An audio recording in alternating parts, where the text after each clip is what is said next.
Fakkaatu waan darbamu haalichi naaf hin eeyyamu. Hin fakkaatu waan jiraatamu hin jiru kaa wanta abdatamu. Achitti naa dhufte si jira naan jette himmati. Haala koo ilaalte narraa fagaatte himati. Ana wajjin taate na dabarsite lafoona. Anis manni koo waan ittiin si yaadannu qabna.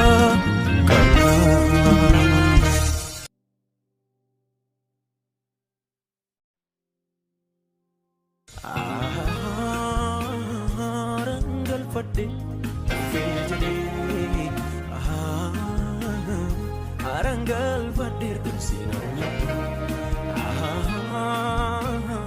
arangal fadir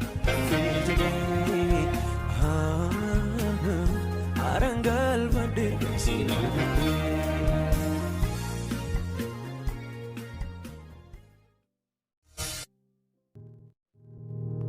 Infakatu wandarbamu haalichi naaf hin eeyyamu. Infakatu waan jiraatamu hin jiru kaa wanta abdatamu. Achitti naa dhufte si jira naan jette himati. Haala koo ilaalte narraa fagaatte himati. Ana wajjin taate na dabarsite lafoona. Anis manni koo waan ittiin si yaadannu qabna.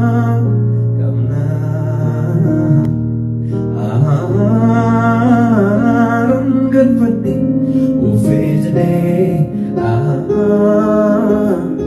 arangal fadir si argate. Arangal fadir ufejde arangal fadir si argate. Infakatu waan darbamu haalichi naaf hin eeyyamu. Infakatu waan jiraatamu hin jiru kaa wanta abdatamu. Achitti naa dhufte si jira naan jette himati. Haala koo ilaalte narraa fagaatte himati. Ana wajjin taate na dabarsite lafoona. Anis manni koo waan ittiin si yaadannu qabna.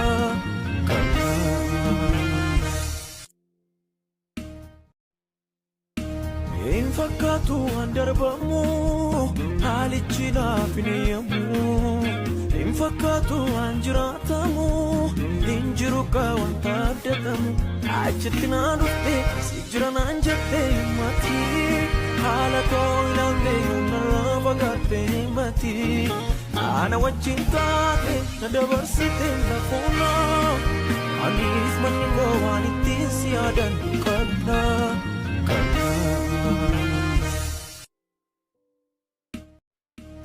Infakatu waan darbamu haalichi naaf hin eeyyamu. Infakatu waan jiraatamu hin jiru kaa wanta abdatamu. Achitti naa dhufte si jira naan jette himati. Haala koo ilaalte narraa fagaatte himati. Ana wajjin taate na dabarsite lafoona. Anis manni koo waan ittiin si yaadannu qabna.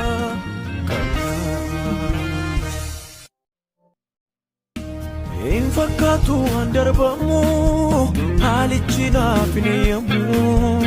Infakatu waan jiraatamu hin jiru kaa wanta abdatamu. Achitti naa dhufte si jira naan jette himati. Haala koo ilaalte narraa fagaatte himati. Ana wajjin taate na dabarsite lafoona. Anis manni koo waan ittiin si yaadannu qabna.